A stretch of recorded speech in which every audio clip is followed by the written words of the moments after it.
Last week, we told you about a team of 6 Navy divers who were starting a saturation dive out at the Navy base on Panama City Beach. Today, their mission is complete as they emerge from the pressurized chamber that they have called home for the last 11 days.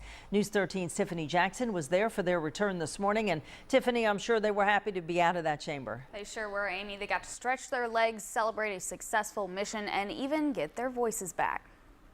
For the past 11 days, this team of Navy divers was living, sleeping, and working inside a pressurized chamber for a saturation dive. And they did it all while sounding a bit odd. 11 days, you sound like a chipmunk, so it's really funny. In deep waters, divers breathe a mixture of oxygen and helium, which makes their voices sound high-pitched. It definitely is an adjustment, trying to communicate not only with the guys that are down there, but communicating with the guys on topside as well. But that's the whole purpose of their mission. The team was testing communications equipment meant to de-scramble their voices so that people in the control room can better understand them. Our mission was extremely successful. It gave us the opportunity to know where our limit is with our helium scrambling unit and know how to operate our communication systems even better than we thought we were. The team also got to test their lines of communication from under the sea to outer space as they talked with French astronaut Thomas Pesquet at the International Space Station. To be able to communicate with an astronaut out in space while we're at depth of 500 feet,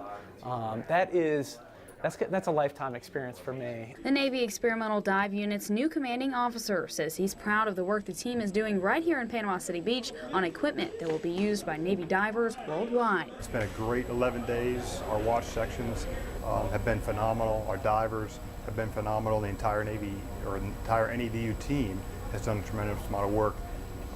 But for the next few days, we're going to celebrate this achievement in Huya Deep Sea. Once the divers came out of the chamber, they had to be closely monitored for a while to make sure they didn't have any medical issues, but they were able to go back home today. Now, Tiffany, how often does the Navy Experimental Dive Unit hold these saturation dives? Amy, they do sat dives about once a year, but this was the first time in a decade that the team of divers were pressurized to depths of 500 feet below the surface. Pretty impressive. Thanks, Tiffany.